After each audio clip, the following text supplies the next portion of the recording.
یہ کتاب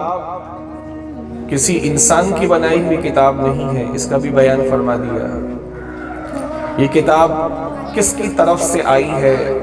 اس کا بھی ذکر فرما دیا ہے، اور کس کی طرف آئی ہے اس کا بھی ذکر فرما دیا ہے۔ اس کتاب کی مختلف شانوں میں سے ایک عظیم ترین شان، اس کا بھی تذکرہ اللہ کریم نے اسی آیت کریمہ میں فرما دیا ہے۔ یہ کتاب کلام مجید، قرآن مجید، فرقان حمید، جس کے مختلف نام ہیں۔ یہ کتاب نازل کرنے کا مقصد کیا ہے؟ اللہ کریم نے اس آیت کریمہ میں اس کو بھی بیان فرما دیا، یعنی انتہائی جامع آیت کریمہ ہے ان تمام حوالوں سے جو میں نے آپ کے سامنے ذکر کی، اور اس کے علاوہ دیگر حوالوں سے۔ چنانچہ قرآن مجید فرقان حمید میں اللہ رب العزت ارشاد فرما رہا ہے، کتاب، یہ عظیم الشان کتاب، انزلناہ الیک، جسے ہم نے نازل کیا ہے اے حبیب علیہ الصلوۃ والسلام آپ کی طرف، مبارکن، یہ ایک بابرکت کتاب ہے،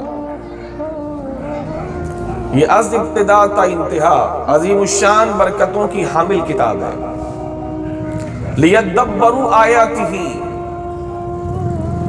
اس کتاب مبارک کو جو آپ کی طرف نازل کی گئی ہے اور ہماری طرف سے نازل کی گئی ہے، اس کتاب کے نزول کا مقصد یہ ہے لیدبروا آیاتہ، تاکہ خلق خدا اس کی آیتوں میں انتہائی غور و فکر سے کام لے، وَلِيَتَذَكَّرَ أُولُو الْأَلْبَابِ، اور تدبر کے نتیجے میں جب اہل عقل اس میں غور و فکر کریں گے تو اس کا لازمی نتیجہ یہ نکلے گا کہ اس سے وہ نصیحت حاصل کریں۔ تو اگلا جو اس کا فائدہ بیان فرمایا اللہ رب العزت نے، اور جو مقصد بیان فرمایا، وَلِيَتَذَكَّرَ أُولُو الْأَلْبَابِ، اور اس کتاب سے اہل عقل اور سمجھ والے نصیحت اور درس حاصل کریں۔ یہ چند ضروری اور بنیادی باتیں اللہ رب العزت نے قرآن مجید فرقان حمید کی اس آیت کریمہ میں بیان فرمائی۔ ایک تو یہ مکمل کتاب ہے، چند ورقوں کے مجموعے کو کبھی بھی کتاب نہیں کہا جاتا، اسے رسالہ کہتے ہیں، اور انگلش میں اسے بکلٹ کہتے ہیں، ایک پتلا سا رسالہ جو چند صفحوں پر مشتمل ہو۔ تو یہ رسالہ نہیں ہے بلکہ باقاعدہ ایک کتاب ہے۔ اور آگے ارشاد فرمایا انزلناہ الیک، اس کے بارے میں اگر کسی کو شک و شبہ ہے تو اس کو یقین ہو جانا چاہیے کہ یہ کتاب کسی کی محنت کا نتیجہ نہیں ہے۔ جیسے کچھ شک و شبہ کرنے والے اس کے بارے میں شک ڈالنا چاہتے ہیں، حالانکہ یہ کتاب لا ریب ہے، الف لام میم ذالک الکتاب لا ریب فیہ، حالانکہ یہ وہ کتاب ہے جس میں شک کی کوئی گنجائش ہی نہیں ہے، لیکن کچھ لوگ اپنے سینے کے زور سے اور حقیقت سے اغماض برتتے ہوئے، آنکھیں چراتے ہوئے حقیقت کا سامنا نہیں کر پاتے تو حقیقت کا منہ چڑھاتے ہیں، اور حقیقت سے روگردانی کرتے ہوئے وہ انتہائی سینہ زوری کے ساتھ یہ کہتے ہیں کہ یہ کتاب تو محمد نے صلی اللہ علیہ وسلم انہوں نے خود بنائی ہے، یہ ان کی بنائی ہوئی کتاب ہے۔ یہ کتاب جو یہ کہتے ہیں کہ اللہ کی طرف سے نازل کردہ ہے، اور ایک ملک مقرب، ایک مقرب فرشتہ جس کا نام جبریل امین یہ بتاتے ہیں، وہ اللہ کی طرف سے لے کر ان پر اترتا ہے۔ وہ منہ زور لوگ سینے کے زور پہ یہ کہا کرتے تھے کہ یہ ایسی کوئی حقیقت نہیں کہ یہ کتاب منزل من اللہ ہو، اس کی کوئی حقیقت نہیں کہ کوئی ملک مقرب اس کتاب کو لے کر ان کے خدا کی طرف سے ان کی طرف نزول کرتا ہے۔ نعوذ باللہ، وہ اس بات کا تمسخر اڑاتے ہیں، حالانکہ رب العزت نے بارہا ان کو اس کتاب کے حوالے سے بارہا یقین دلایا، بارہا باشگاف انداز میں اللہ رب العزت نے اس قرآن کی بے مثلیت کو اور مخلوق کی طرف سے نہ ہونے کو اور صرف اپنی ذات کی طرف منسوب ہونے کو بارہا اللہ رب العزت نے قرآن مجید میں بیان فرمایا. حتیٰ کہ یہاں تک بھی اللہ رب العزت نے اس کے منزل من اللہ ہونے کو واضح کرنے کے لیے ارشاد فرمایا کہ اگر تم میں سے کوئی اس کتاب کے منزل من اللہ ہونے کے بارے میں شک و شبہ میں مبتلا ہے، کسی کو شک ہے کہ یہ کتاب اللہ کی طرف سے نازل کردہ نہیں ہے، اگر کسی کو شبہ ہے کہ یہ کتاب کسی کی کوشش کا نتیجہ ہے اور تمہارے لفظوں میں یہ میرے محبوب محمد کی کوششوں کا نتیجہ ہے صلی اللہ علیہ وسلم، تو تمہیں خدا کی طرف سے یہ چیلنج ہے، تمہاری ساری ذریت کو، تمام لوگوں کو اس بات کا چیلنج خدا کی طرف سے ہے کہ تم سب سر جوڑ کے بیٹھو اور اس کلام مجید کی مثل، اس قرآن پاک جیسی کوئی ایک صورت ہی بنا کر کے دکھاؤ جو مثلیت میں اور اعجاز میں قرآن مجید فرقان حمید کے نہج پر ہو، جس کا منہج، جس کا طریقہ کار، جس کا اسلوب قرآن مجید فرقان حمید سے میل کھاتا ہو. اور قرآن مجید فرقان حمید نے اس چیلنج کو اس انداز سے بیان فرمایا: وَإِن كُنتُمْ فِي رَيْبٍ مِّمَّا نَزَّلْنَا عَلَىٰ عَبْدِنَا فَأْتُوا بِسُورَةٍ مِّن مِّثْلِهِ وَادْعُوا شُهَدَاءَكُم مِّن دُونِ اللَّهِ إِن كُنتُمْ صَادِقِينَ فَإِن لَّمْ تَفْعَلُوا وَلَن تَفْعَلُوا فَاتَّقُوا النَّارَ الَّتِي وَقُودُهَا النَّاسُ وَالْحِجَارَةُ أُعِدَّتْ لِلْكَافِرِينَ. اگر تم شک و شبے میں ہو اس بات کے لیے کہ جس کو ہم نے اپنے عبد خاص پر اتارا ہے کہ یہ اللہ کی طرف سے نازل کردہ کتاب نہیں ہے، فَأْتُوا بِسُورَةٍ مِّن مِّثْلِهِ، بونگیاں مارتے ہوئے یہاں وہاں کے کلام جوڑ کے نہیں، بلکہ جس کلام کے بارے میں تمہارا یہ جھوٹا دعویٰ ہے یہ کلام خدا نہیں بلکہ یہ محمد مصطفیٰ علیہ السلام کا نعوذ باللہ ایک کارنامہ اور ان کی محنت کا نتیجہ ہے، تو تم خود بھی آؤ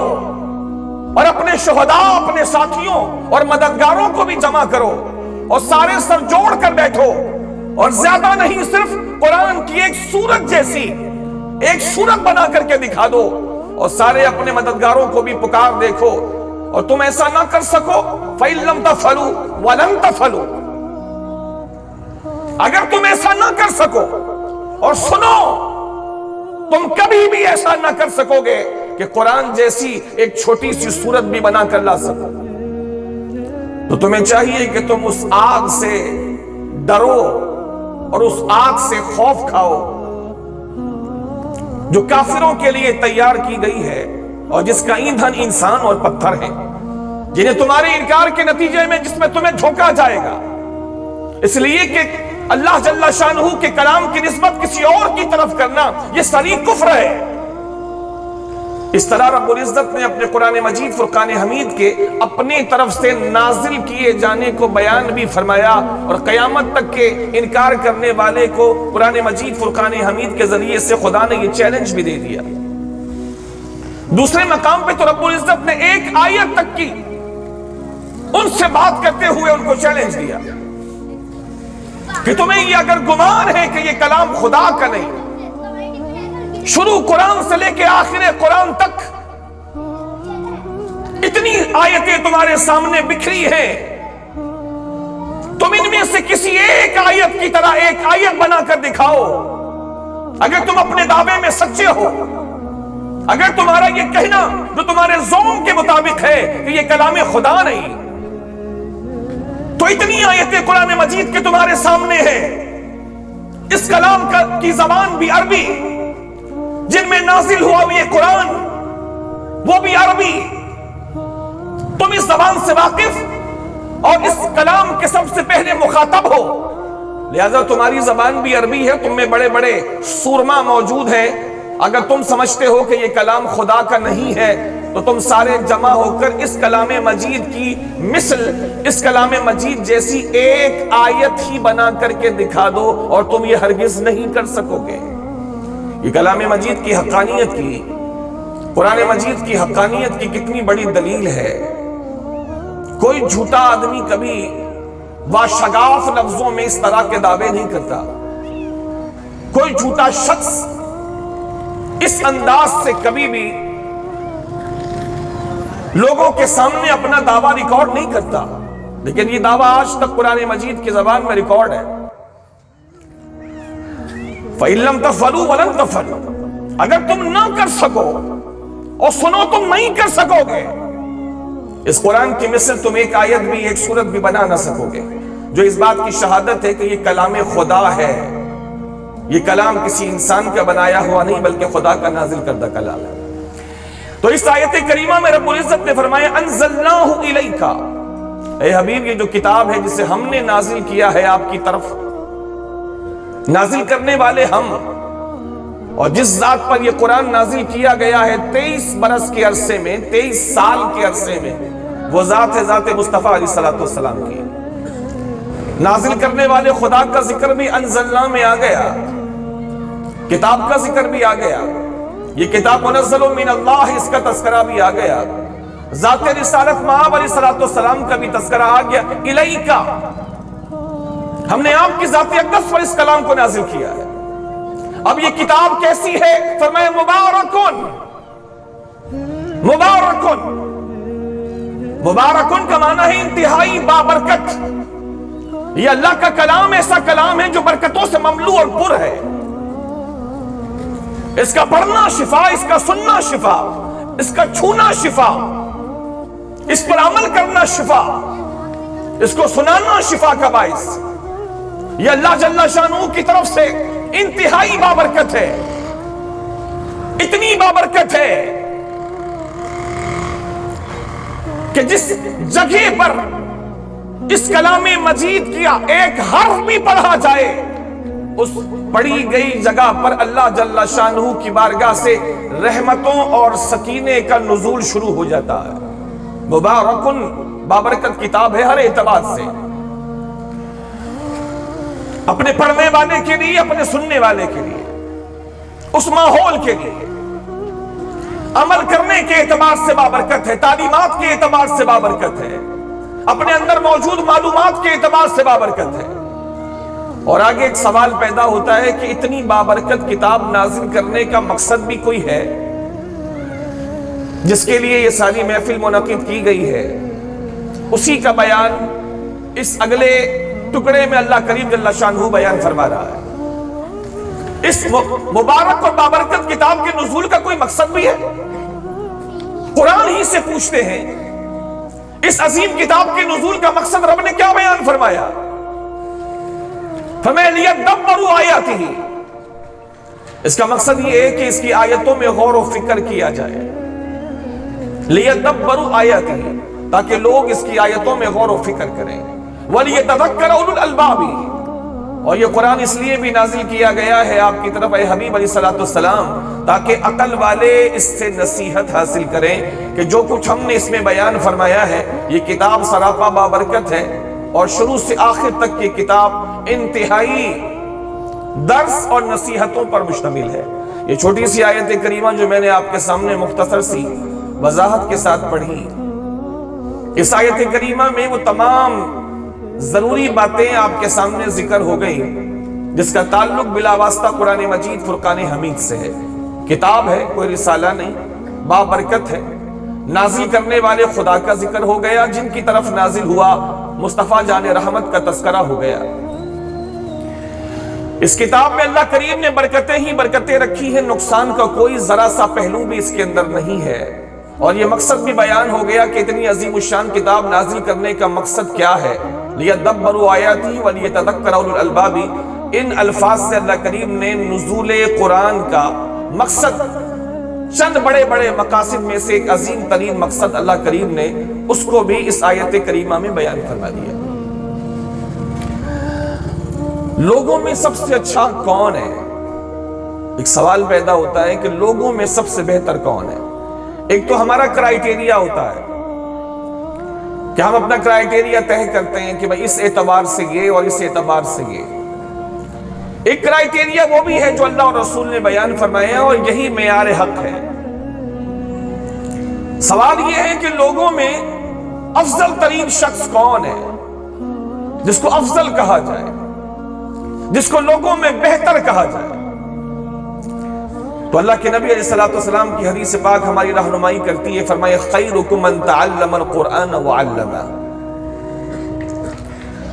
تم میں سے سب سے بہترین وہ ہے جو قرآن مجید فرقان حمید کو سیکھتا ہے اور پھر اس قرآن مجید فرقان حمید کو لوگوں کو سکھاتا ہے۔ یہ دو قسم کے جو افراد ہیں، ایک سیکھنے والے اور سکھانے والے، حضور نے ساری امت میں بلا کسی استثناء کے خیر اور بہتر ہونے کا معیار ارشاد فرما دیا کہ لوگوں میں تم سب میں سب سے بہتر وہ ہے جو قرآن کو سیکھتا ہے اور قرآن کو سکھاتا ہے۔ اس کا ایک معنی جو عمومی ہے وہ یہ بیان کیا جاتا ہے کہ قرآن کو سیکھنے اور سکھانے کا مطلب یہ ہوا کہ قرآن مجید فرقان حمید کو تجوید و قرأت سے بندہ پڑھنا سیکھے اور پڑھانا سیکھے۔ آپ نے بھی مدرسوں کے باہر یہ حدیث پاک لکھی بھی دیکھی ہوگی کہ خیرکم من تعلم القرآن وعلمہ، تم میں سے بہترین شخص وہ ہے جو قرآن کو سیکھے، چاہے وہ مرد ہو چاہے وہ عورت ہو، دونوں کے لیے ہے، جو قرآن پاک سیکھے اور سکھائے۔ عام طور پر اس کا ایک معنی یہ لیا جاتا ہے جو بہت مشہور ہے، کیا اس کا ایک معنی یہ ہے کہ قرآن کو تجوید سے، مخارج سے انسان پڑھنا سیکھے اور پڑھانا سکھائے۔ ایک تو سیکھے کہ پڑھیں گے کیسے، اور ایک وہ ہے جو پڑھنا سکھاتے ہیں جیسے استاد ہوتے ہیں۔ تو اس کے اندر قرآن مجید کو تجوید سے سیکھنے اور سکھانے کا ذکر ہے، اس میں کوئی شبہ نہیں کہ یہ ذکر ہے، لیکن ایک ذکر اس سے بڑا ہے، ایک اسٹیٹس اس سے بھی بڑا ہے جس کے لیے اس محفل کا اہتمام کیا گیا ہے۔ اور ماہانہ فہم قرآن یا درس قرآن کی محفل سجانے کی جو ایک سوچ لوگوں کے ذہنوں میں آئی ہے، حقیقی معنی اس کا یہی ہے جس کے لیے آپ جمع ہوئے ہیں، کہ اس سے مراد یہ ہے کہ قرآن مجید فرقان حمید کی آیات میں غور و فکر کیا جائے اور قرآن مجید فرقان حمید کو اس انداز سے سیکھا جائے کہ رب العزت نے اس کے اندر ہمارے لیے کیا کام کرنے کے بتائے ہیں اور کن کاموں سے اللہ رب العزت نے ہمیں رکنے کو فرمایا ہے۔ اس کو سیکھنا، اور کسی کا بھی اس پر اختلاف نہیں ہے کہ یہ جو درجہ ہے یہ پچھلے درجے سے بلند و بالا ہے۔ صرف قرآن کو اس انداز سے سیکھنا کہ پڑھنا آ جائے، صحیح پڑھنا آ جائے، یا صرف قرآن اتنا سکھانا کہ سامنے والے کو صحیح قرآن پڑھنا اور اس کے مطابق ادائیگی کرنا آسان ہو جائے۔ ایک درجہ یہ ہے، لیکن اس سے اوپر کا درجہ یہ ہے کہ قرآن مجید فرقان حمید کو اس طرح سیکھا جائے کہ اس میں ہمارے لیے بیان کیا ہوا ہے، اللہ کریم نے ہمارے لیے ارشاد کیا فرمایا ہے۔ پیغام کوئی سا ہو میرے بزرگوں اور بھائیوں، پیغام کسی طرف سے ہو، ایک شخص جس کی طرف پیغام لایا جائے اس کے لیے یہ لازم ہے کہ کم سے کم اس پیغام کو پڑھ کر سمجھنے کی کوشش تو کریں کہ پیغام ہے کیا۔ پیغام کسی کی طرف سے بھی آیا ہوا ہو، دوست کی طرف سے یا حتیٰ کہ دشمن کی طرف سے، معلوم تو ہو کہ پیغام کیا ہے۔ عمل کرنا نہ کرنا یہ دوسرا اسٹیپ ہوتا ہے۔ دشمن کی طرف سے بھی آیا ہوا پیغام ایک سمجھدار انسان ضرور پڑھتا ہے، اور اگر اس کی زبان میں نہ ہو تو جس زبان میں وہ پیغام آیا ہے اس زبان کے جاننے والے سے وہ سمجھنے کی کوشش کرتا ہے کہ معلوم تو ہو کہ اس کے اندر پیغام ہے کیا۔ بھلے یہ دشمن کی طرف سے آیا ہے لیکن معلوم تو ہو کہ اس کے اندر پیغام موجود کیا ہے۔ یہ کلام مجید فرقان حمید خدا کی طرف سے بندوں کی طرف ایک پیغام ہے۔ صرف اتنا پڑھ کے گزر جانا کہ بس مجھے قرآن پڑھنا آ جائے میں اپنی نماز صحیح کر لوں، یہ ایک درجہ تو ہے، لیکن قرآن مجید فرقان حمید صرف اس مقصد کے لیے نہیں بھیجا گیا، لِيَدَّبَّرُوا آیَاتِهِ وَلِيَتَذَكَّرَ أُولُو الْأَلْبَابِ۔ حضرت عمر فاروق اعظم رضی اللہ تعالیٰ عنہ کو سورہ بقرہ حضور سے سیکھنے میں ایک زمانہ لگ گیا. ایک طویل مدت تک عمر فاروق اعظم رضی اللہ تعالیٰ عنہ نبی محترم علیہ الصلوۃ والسلام سے سورہ بقرہ سیکھتے رہے. حالانکہ عمر فاروق اعظم کی زبان بھی عربی. آپ کسی عربی کے سامنے اسی کی زبان عربی میں کلام کریں تو اسے سمجھنے میں کیا دشواری ہے. لیکن عمر فاروق اعظم کو ایک طویل مدت لگ گئی, ایک زمانہ گزر گیا سورہ بقرہ کو سیکھنے میں. تو سوال ہے کہ وہ کیا سیکھ رہے تھے؟ زبان تو عربی تھی ان کی بھی, اور جو قرآن نازل ہوا اس کی زبان بھی عربی. تو اتنی طویل مدت تک سیکھنے والے عمر فاروق اعظم جیسے عبقری, انتہائی فہیم و عقیل شخصیت, سیکھی جانے والی کتاب قرآن مجید, اس کی سورہ بقرہ, سکھانے والے کائنات کے سب سے بڑے استاد, معلم انسانیت, معلم کائنات, محمد الرسول اللہ صلی اللہ علیہ وسلم, سکھانے والے مشفق استاد, جو نفسیات کے تمام پہلوؤں کا احاطہ کیے ہوئے, جن کا کوئی دنیاوی استاد نہیں, اتنے بڑے استاد جنہوں نے ڈائریکٹ اللہ جل شانہ سے علم سیکھا, جن کو اللہ جل شانہ نے اپنے علوم و معارف کے خزینے اور خزانے عطا فرمائے, جن کا کوئی دنیاوی استاد نہیں, اتنے بڑے استاد, وہ پڑھانے والے. عمر فاروق اعظم جیسی شخصیت پڑھنے والی, قرآن جیسی کتاب نصاب کے لیے, پھر پورا قرآن نہیں صرف سورہ بقرہ, اس میں کئی مہینے عمر فاروق اعظم کو صرف سورہ بقرہ حضور سے سیکھنے میں لگ گئے. سوال یہ ہے کہ وہ کیا سیکھ رہے تھے؟ تجوید تو زبانی ان کی عربی تھی, عربیوں کو تجوید سیکھنے کی کیا ضرورت ہے؟ وہ تو اپنی نجی گفتگو بھی پورے مخارج کی ادائیگی کے ساتھ کرتے ہیں. تو قرآن تو وہ ہر کسی سے بہتر پڑھتے ہیں. وہ قرآن پڑھنا سیکھ رہے تھے, ہرگز نہیں. تو وہ کیا سیکھ رہے تھے؟ وہی جس کے لیے آپ کو آج کی محفل کے ذریعے سے دعوت فکر دی جا رہی ہے. وہ قرآن کے مضامین سیکھ رہے تھے, قرآن کے اسرار و رموز سیکھ رہے تھے. سورہ بقرہ میں اللہ جل شانہ نے جو کچھ ارشاد فرمایا, کتنی گہرائی ہے اللہ کی باتوں میں, کتنی گہرائی ہے ان آیتوں میں. سیدی عمر فاروق اعظم ایک عرصے تک حضور سے یہی سیکھتے رہے. پیغام ہے یہ اللہ کا, اتنا عظیم پیغام ہے کہ جو اپنے اپنے زمانے کے سورما تھے, بڑے شاعر تھے, جنہوں نے شاعری کی دنیا میں اپنا سکہ بچھایا تھا, جو شاعر ابن شاعر تھے, حضرت کعب بن زہیر اسلمی رضی اللہ تعالیٰ عنہ, ایک عظیم اور بلند پایا شاعر, جو حضور کی دشمنی میں اپنی انتہا پر تھے. لیکن جب نبی کریم علیہ السلام کی شخصیت سے متعارف ہوتے چلے گئے تو اسلام لائے بغیر ان کے لیے چارہ نہ رہا, مسلمان ہو گئے.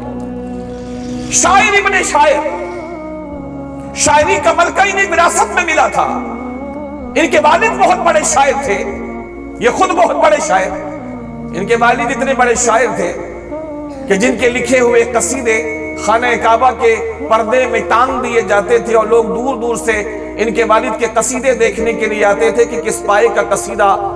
کعب بن زہیر کے والد نے لکھا ہے. اس شخصیت کے بیٹے حضرت کعب بن زہیر رضی اللہ تعالیٰ, قرآن کیا ہے اس کو سمجھے. اگر صرف قرآن خیرکم من تعلم القرآن وعلمہ, اس سے مراد صرف یہ ہے کہ قرآن کو پڑھنے کا ڈھنگ آ جائے, تو بہت چھوٹی سوچ اختیار کی سوچنے والوں نے. یہ ایک درجہ ہے, اس سے کسی کو انکار نہیں, لیکن اس سے اوپر کے درجے کا تقاضا قرآن مجید فرقان حمید کر رہا ہے. کعب بن زہیر شاعر ہیں, زبان ان کی بھی عربی ہے. ایک شاعر آدمی, یہ بات میری سمجھ لیجئے, ایک شاعر جو فی الحقیقت شاعر ہو اور بالطبع شاعر ہو, اپنی طبیعت کے اعتبار سے. جیسے کئی لوگوں کی طبیعتیں ہوتی ہیں, کسی کی طبیعت میں کوئی کام داخل ہوتا ہے تو جس کی طبیعت میں وہ کام کرنا ہو اس کا مقابلہ صرف وہی کر سکتا ہے جو ویسے ہی طبیعت کا مالک ہو. دوسرے لوگ کوشش کر کے بھی اس کا مقابلہ نہیں کر سکتے, اس لیے کہ دوسرے لوگ کوشش کریں گے, ان کی طبیعت نہیں ہے. اور جس کی طبیعت میں کوئی کام کرنا داخل ہو, جیسا وہ کر سکتا ہے ویسا دوسرے لوگ نہیں کر سکتے جس کی طبیعت میں وہ کام شامل نہ ہو. تو یہ بتبع شاعر تھے. اور جو شاعر ہوتا ہے, کسی بھی زبان کا جو شاعر ہوتا ہے, وہ اس زبان کو دوسروں کے مقابلے میں جو شاعر نہیں ہوتے اس زبان کو زیادہ جانتا ہے. یہ بات آپ توجہ میں رکھیے گا. کسی بھی زبان کا شاعر ہو اور وہ فی الحقیقت شاعر ہو بالطبع, تو شاعر جس زبان کا بھی ہے وہ والی زبان اس شاعر کے مقابلے میں غیر شاعر لوگ کم ہی جانتے ہیں, شاعر زیادہ جانتا ہے.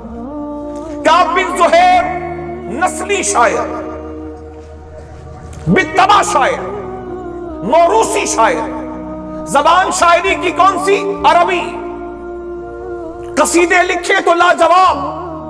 لوگ انگشت بدندہ رہ جائیں. لیکن جب اسلام لے کر آئے تو جب سے انہوں نے اسلام قبول کیا, انہوں نے کبھی بھی شاعری دوبارہ نہیں کی. جب سے اسلام قبول کیا انہوں نے شاعری چھوڑ دی. ایک روز عمر فاروق اعظم رضی اللہ تعالیٰ عنہ نے ان سے پوچھا, کعب تمہارا کوئی کلام اب نظر سے نہیں گزرتا, کوئی کلام تازہ تم نے لکھا ہو؟ تو اب ان کا جواب سنیے. اور قرآن مجید فرقان حمید کتنی عظیم کتاب ہے, اس کا صرف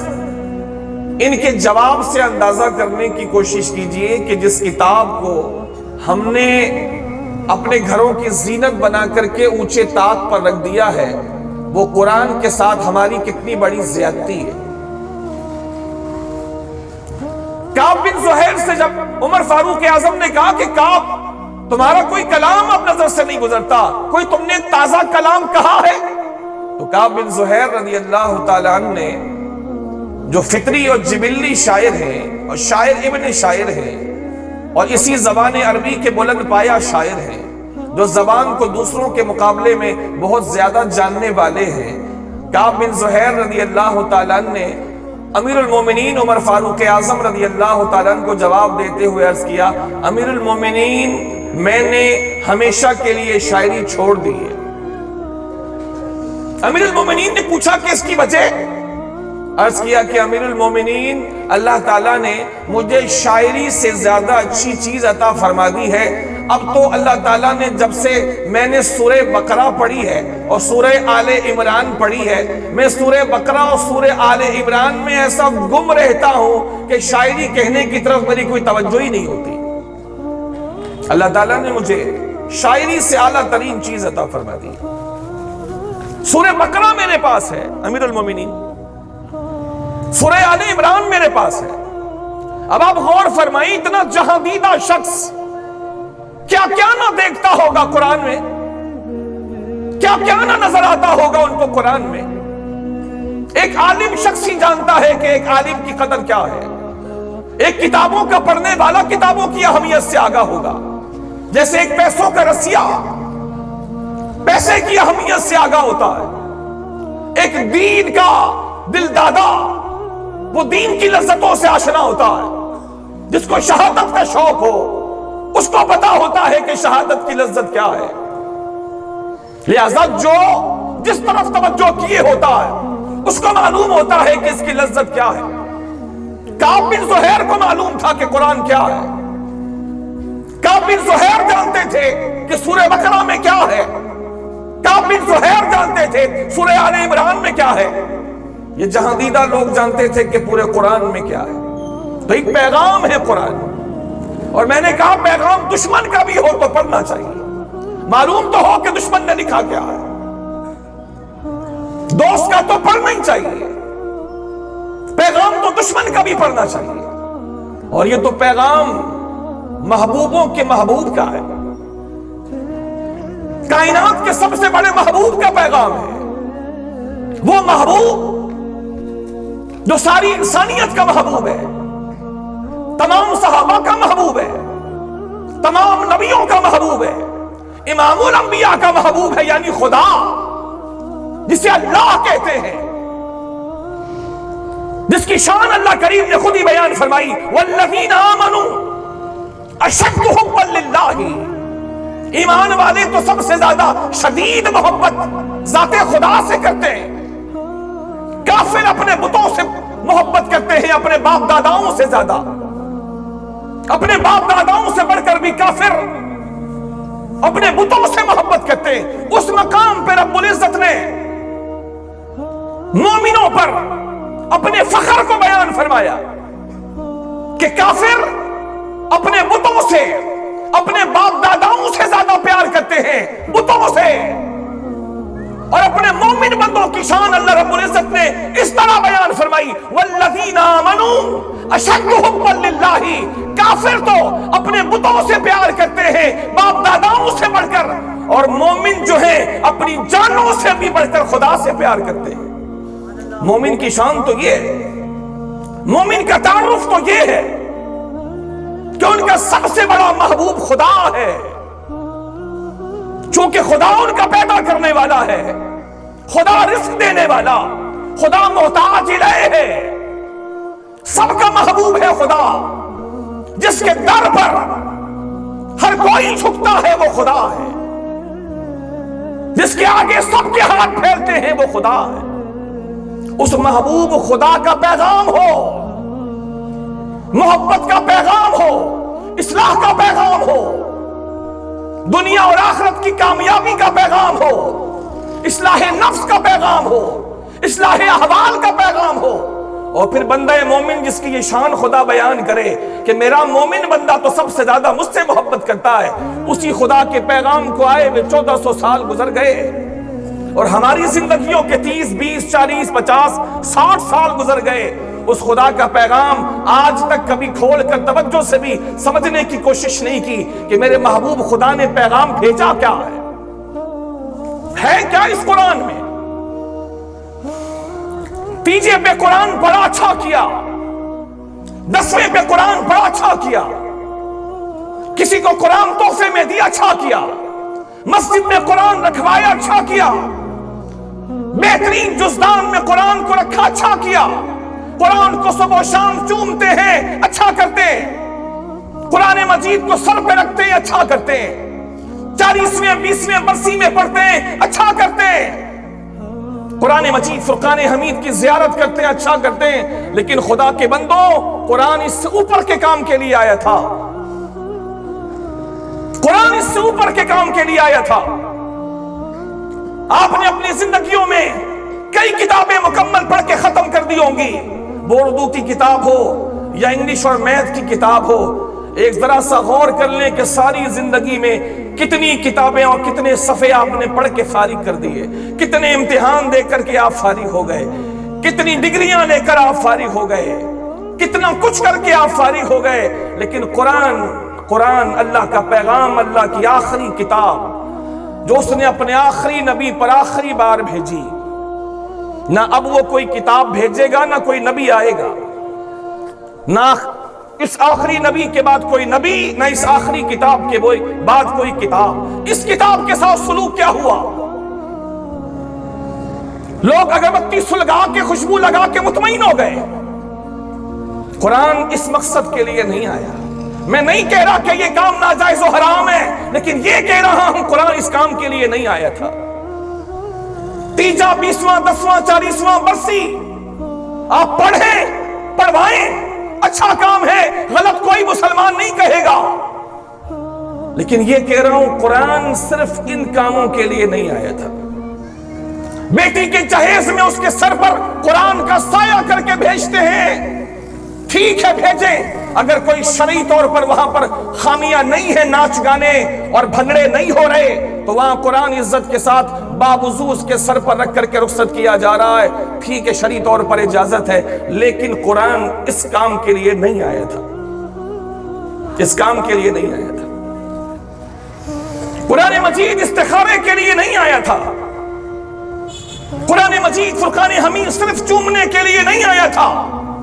قرآن مجید فرقان حمید تو پڑھنے کے لیے آیا تھا۔ اتنی عظیم الشان کتاب جس کے بارے میں رب العزت ارشاد فرماتا ہے لو انزلنا هذا القرآن على جبل لرأيته خاشعا متصدعا من خشية اللہ۔ اتنا عظیم الشان کلام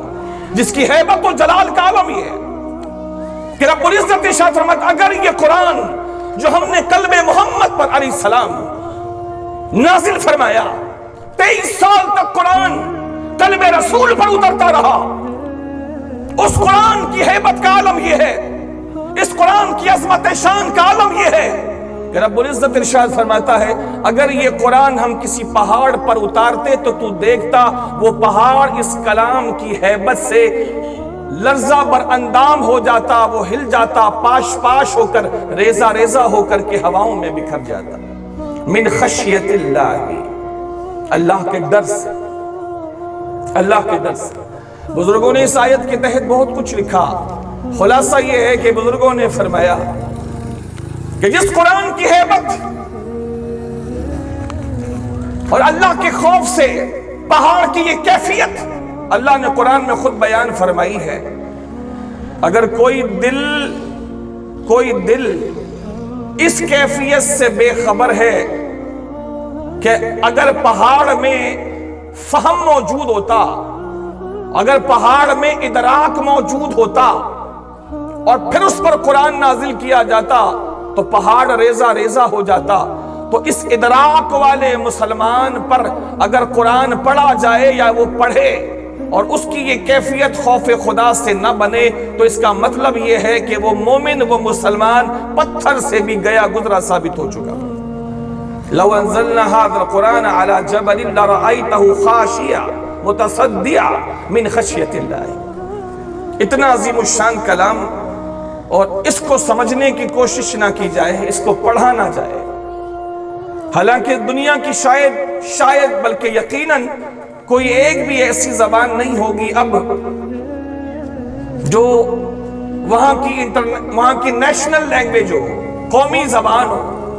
اور قرآن کا ترجمہ اس قومی زبان میں نہ ملتا ہو۔ ہماری زبان عربی نہیں ہے، مادری زبان ہماری عربی نہیں ہے،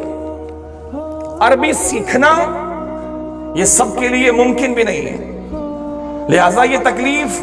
کبھی بھی کوئی عالم دین نہیں بیان کریں گے کہ بھئی قرآن سمجھنا ہے تو پہلے عربی سیکھو۔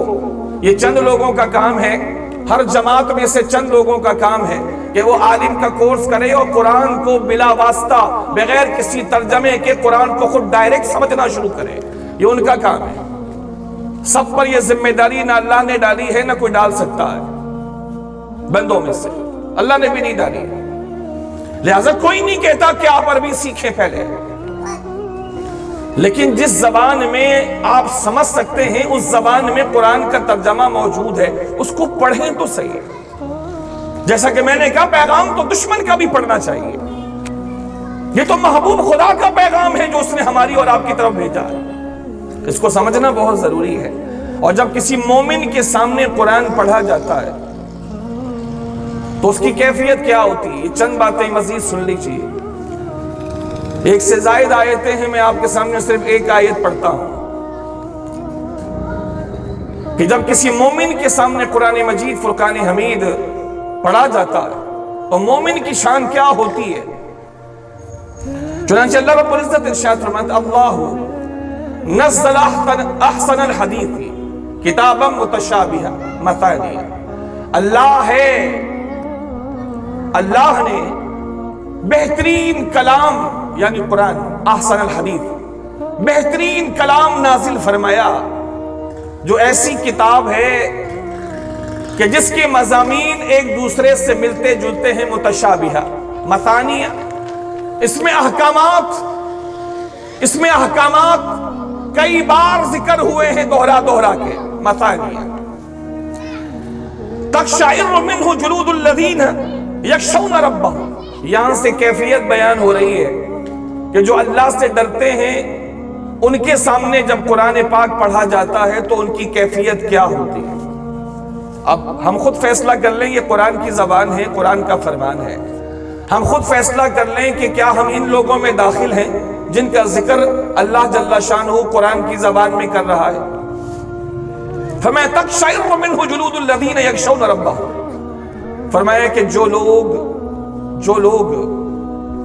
اللہ سے ڈرتے ہیں، اپنے رب سے ڈرتے ہیں، ان کے سامنے جب یہ قرآن مجید فرقان حمید پڑھا جاتا ہے تقشعر منہ جلود الذین، تو یہ جو اللہ سے ڈرنے والے لوگ ہیں ان لوگوں کے رونگٹے کھڑے ہو جاتے ہیں، ان کے رونگٹے کھڑے ہو جاتے ہیں۔ اور آگے ارشاد میں ثم تلین جلودہم وقلوبہم الی ذکر اللہ، فرمایا پھر اس کے بعد ان کے دل اور ان کی کھالیں، ان کے وجود پر قرآن کا اتنا گہرا اثر ہوتا ہے۔ ثم تلین جلودہم وقلوبہم الی ذکر اللہ، پھر اس کیفیت کے بعد ان کی کھالیں اور ان کے دل خدا کے کلام کے لیے نرم پڑ جاتے ہیں، کھالیں بھی نرم پڑ جاتی ہیں اور دل بھی نرم پڑ جاتے ہیں پیغام حق کو قبول کرنے کے لیے۔ میرے عزیز بھائیوں، قرآن مجید فرقان حمید پر کبھی بھی بات مکمل نہیں ہو سکتی، کائنات مکمل ہو جائے گی، کائنات کی بساط لپیٹ دی جائے گی، قرآن مجید فرقان حمید کے اسرار، اس کے رموز، اس کے تقاضے وہ کبھی بھی بیان نہیں ہو سکیں گے۔ بڑی بڑی تفسیریں لکھی گئیں، 600 جلدوں میں قرآن مجید فرقان حمید کی تفسیریں لکھی گئیں، لیکن 600 جلد میں لکھنے والے مفسر نے بھی آخر میں یہی کہا، میں نے اپنی تھوڑی سی معلومات اور تھوڑے سے علم کی بنیاد پر جو کچھ لکھا ہے، قرآن تو اس سے بہت زیادہ بڑا ہے، قرآن وہ سمندر ہے جس کا کوئی کنارہ نہیں ہے۔ بڑے سے بڑے عالم نے آج تک یہ دعویٰ نہیں کیا کہ میں قرآن کا احاطہ کر چکا، میں نے قرآن کے علوم کا احاطہ کر لیا۔ امام رازی رحمت اللہ تعالی علیہ جیسے مفسر کبیر، علوم عقلیہ و نقلیہ کے ماہر امام رازی رحمت اللہ تعالی علیہ اپنی تفسیر لکھنے کے بعد بھی حیرانی میں بیان کرتے ہیں کہ جو کچھ اللہ کی توفیق سے رقم کیا، لیکن یہ بہت تھوڑا ہے اس کے مقابلے میں جو بہت باقی ہے، بہت باقی ہے۔ اللہ ہی جانے کہ اس نے اس عظیم ترین کلام میں کتنے راز پوشیدہ رکھے ہیں۔ ہمارا کام یہ ہے قرآن کو سمجھنے کی طرف آئیں، جس کو فہم قرآن کہتے ہیں۔ میں نے جو کچھ ابھی آپ کے سامنے بات کی، اس کو تقریر کہہ لیں گے، اس کو بیان کہہ لیں گے، لیکن درس قرآن کا موڈ وہ بالکل علیحدہ ہوتا ہے۔ درس قرآن کی محفل میں تسلسل کے ساتھ وہی لوگ بیٹھ سکیں گے جو قرآن مجید فرقان حمید کے مضامین اور اس کے اسرار سے اپنے دل کا تعلق جوڑیں گے، کیونکہ تقریر میں اتار چڑھاؤ، جوش، یہ سب کچھ ہوتا ہے، درس اس میں سمجھانا ہوتا ہے، بہت آسانی سے، بہت تحمل سے، قرآن مجید فرقان حمید کی آیتوں کے ربط سے یہاں اللہ کیا فرمانا چاہتا ہے۔ تو ایک بات میں یہ گزارش کروں گا کہ آپ جو ماہانہ یہ درس قرآن ہوگا جو مولانا سلیم صاحب کریں گے انشاءاللہ، اس میں بڑے تحمل سے بیٹھنے کی حاجت ہے۔ مہینے میں اگر ایک دن، اگر 1 گھنٹہ یا 1.25 گھنٹہ آپ کا خدا کے کلام کو سمجھنے میں صرف ہو جائے، پورے مہینے میں 1 گھنٹہ یا 1.25 گھنٹہ، یہ بہت تھوڑا ہے۔ اللہ سے محبت کے مقابلے میں یہ بہت تھوڑا ہے، لیکن بہت سے لوگ یہ دینے کے لیے بھی راضی نہیں ہوتے ہیں۔ تو بڑے تحمل کا مظاہرہ کرنا پڑے گا، تحمل سے بیٹھنا پڑے گا، قرآن کو سیکھنے کی نیت سے کہ یار قرآن میں رب فرما کیا رہا ہے۔ تو ان سے میری بات ہوئی تو انہوں نے کہا کہ میں سورہ یوسف سے شروع کروں گا۔ میں نے کہا بہت اچھی بات ہے، تاکہ لوگوں کی توجہ شروع سے ہی وہ قرآن مجید فرقان حمید کی طرف پوری طرح مبذول ہو سکے۔ کہیں کہیں قرآن کی گفتگو میں تھوڑی گاڑی بحث آئے گی، جس کو یہ آسان کر کے آپ کے سامنے پیش کریں گے، چونکہ توحید کا معاملہ ایک بہت بڑی بحث کا متقاضی ہے، لیکن عوامی سطح پر رہ کر کے یہ اس کو آسان سے آسان کر کے آپ کے سامنے بیان کریں گے۔ توحید ہے، رسالت ہے، احکامات ہیں، اعتقادات ہیں، یہ ساری چیزیں آپ کے سامنے بیان کریں گے۔ لیکن ابتدا میں چونکہ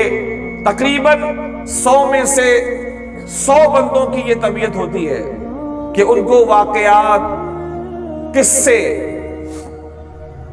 روایات، حکایات، یہ چیزیں ان کو اچھی لگتی ہیں۔ بچے بھی غور سے سنتے ہیں، بڑے بھی غور سے سنتے ہیں۔ تو قرآن مجید سے ایک کنیکشن پیدا کرنے کے لیے انہوں نے کہا کہ سورہ یوسف،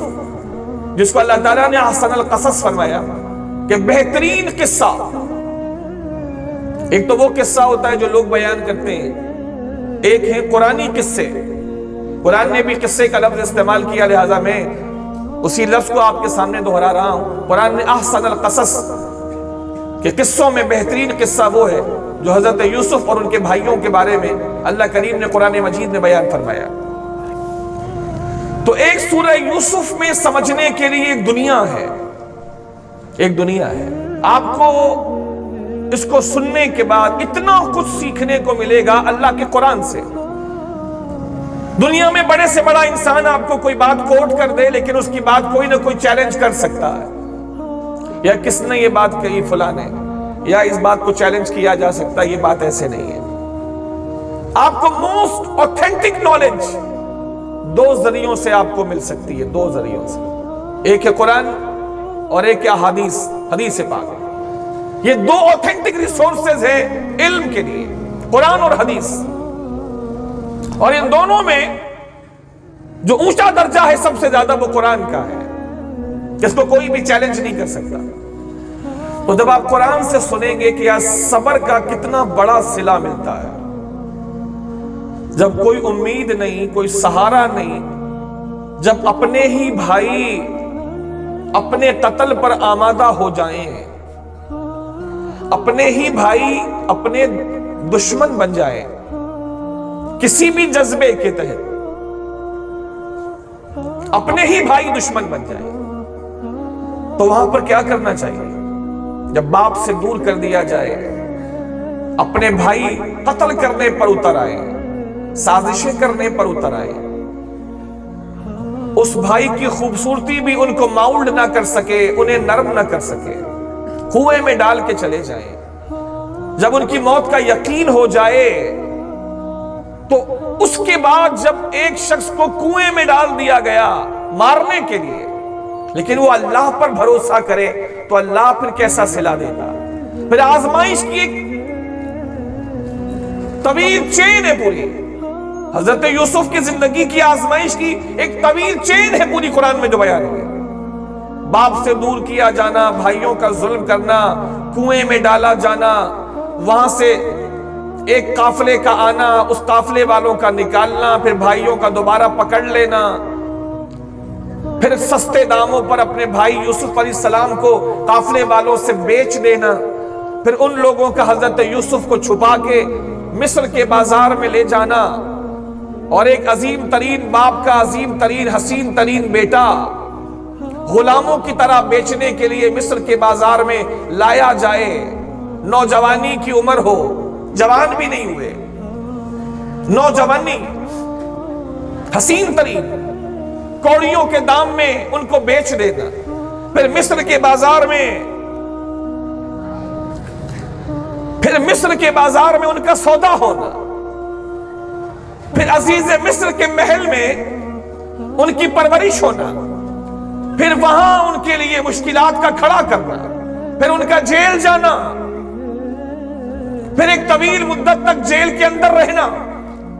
ایک اللہ کا نبی، جو اللہ کا نبی حضرت یوسف علیہ السلام کو نبوت اللہ کریم جن کو عطا فرمائے گا، کتنی مشقتیں،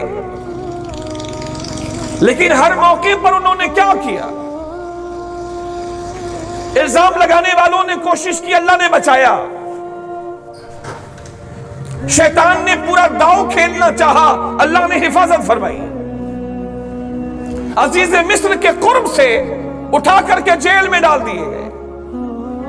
پھر جیل میں ایک مدت تک وہاں پر جیل میں رہے، پھر آنا، پھر اس کے بعد اللہ جل شانہ کا ان کو عزیز مصر یعنی مصر کی بادشاہی عطا کرنا، مصر کا بادشاہ بنانا، اور اس کے بعد جب لوگ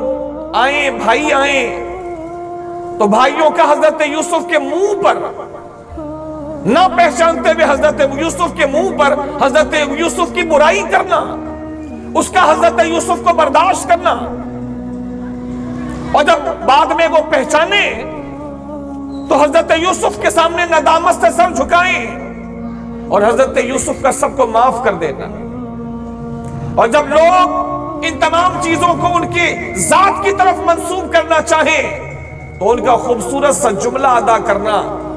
جو سمجھ لیجئے پورے واقعے کا ایک حاصل کلام ہے،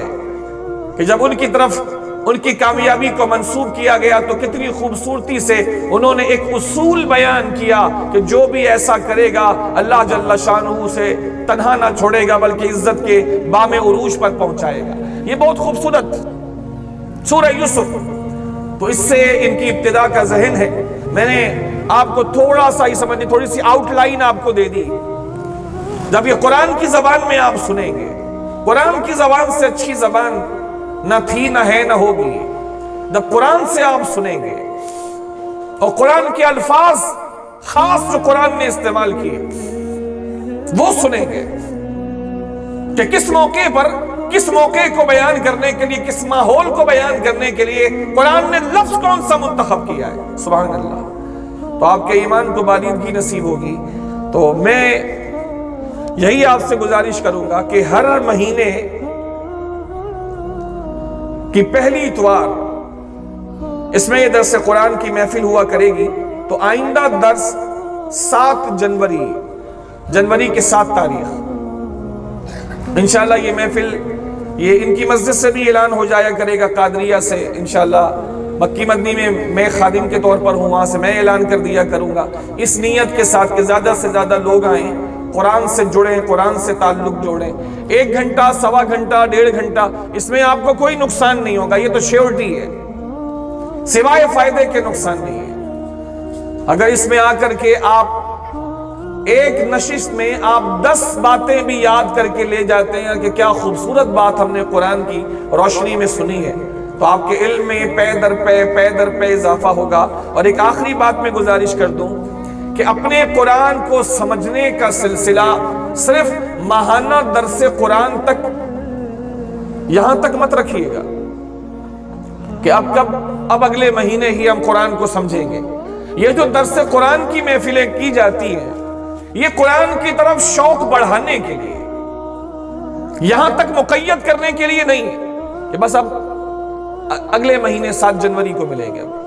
اب اسی میں آپ نے قرآن کھولنا ہے اور میں نے بھی اسی دن قرآن کھولنا ہے بیان کرنے کے لیے، اور آپ نے آنا ہے قرآن سننے کے لیے۔ نا یہ محفلیں صرف ہوتی ہیں، یہ بوسٹر ہوتی ہیں، بوسٹ کرنے کے لیے، تاکہ لوگوں کو شوق ملے۔ جیسے کئی لوگ ہوتے ہیں کہ نئی دکان کھولتے ہیں تو کہتے ہیں کہ 1 کلو دودھ کے ساتھ 1 کلو دودھ فری۔ بھائی کیوں ایسا کر رہے ہو؟ اپنا نقصان نہیں کر رہے، گاہک بنا رہے تاکہ لوگ اس طرف آئیں اور سودا لے کر جائیں، تو پھر ان کی عادت بن جائے گی۔ بعد میں یہ جو پیشکش ہے محدود مدت تک کے لیے،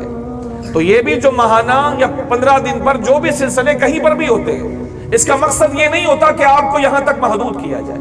بلکہ اس کا مقصد ہوتا ہے کہ بوسٹ کیا جائے، کہ آپ بھی پھر گھر پہ جا کے قرآن کھولیں، ذرا میں بھی تو دیکھوں یار، امام صاحب نے جو بیان کیا ذرا میں بھی آگے دیکھوں، آگے سے پڑھ کے جاؤں، تاکہ جب امام صاحب بیان کریں گے تو سمجھنے میں زیادہ لطف آئے گا۔ سورہ یوسف ہے، پھر دوسری صورتیں ہیں، سورہ مزمل آپ سنیں گے، سرکار دو عالم علیہ السلام کی شان مبارک، سورۃ الضحیٰ سنیں گے، پھر پیچھے جائیں گے سورہ بقرہ میں کئی واقعات ہیں۔ آپ کو اگر یہ ایک بات بھی اگر آپ کو جو میں ابھی عرض کر رہا ہوں آپ کو یہ یاد رہ جاتی ہے، آپ کو ایک اوتھینٹک نالج حاصل ہو جائے گی۔ مثلا میں ایک بات آپ سے کرتا ہوں کہ قرآن پاک کی سب سے بڑی سورت، 114 صورتیں، قرآن پاک کی سب سے بڑی سورت سورہ بقرہ ہے، اور قرآن پاک کی سب سے چھوٹی سورت سورہ کوثر ہے۔ 1 منٹ میں آپ نے 2 ایسی باتیں سیکھ لی جس کو کوئی بھی بیٹ نہیں کر سکتا، کوئی بھی اس پر آپ کو چیلنج نہیں کر سکتا۔ سب مانیں گے ہاں قرآن پاک کی سب سے بڑی سورت سورہ بقرہ ہے، اور قرآن پاک کی سب سے چھوٹی سورت سورہ کوثر ہے۔ اگر 1 منٹ میں آپ یہ 2 اہم ترین باتیں سمجھ گئے تو جب آپ یہ ماہانہ بنیاد پر بیٹھیں گے پھر آپ کو قرآن کا شوق لگے گا اور آپ قرآن کھولنا شروع کریں گے اور پڑھنا شروع کریں گے، تو پھر آپ خود ہی کیلکولیٹ کر لیجئے گا کہ کتنا آپ کو قرآن سے سیکھنے کو ملا اور قرآن نے آپ کی زندگی کو کتنا بدل دیا۔ اللہ تعالیٰ آپ کو، مجھے، ہم سبوں کو دونوں جہاں کی برکتوں سے مالا مال فرمائے، اور ہماری غلطیوں اور گناہوں کو رب قدیر اپنے محبوب کے طفیل معاف فرمائے۔ وما علینا الا البلاغ المبین۔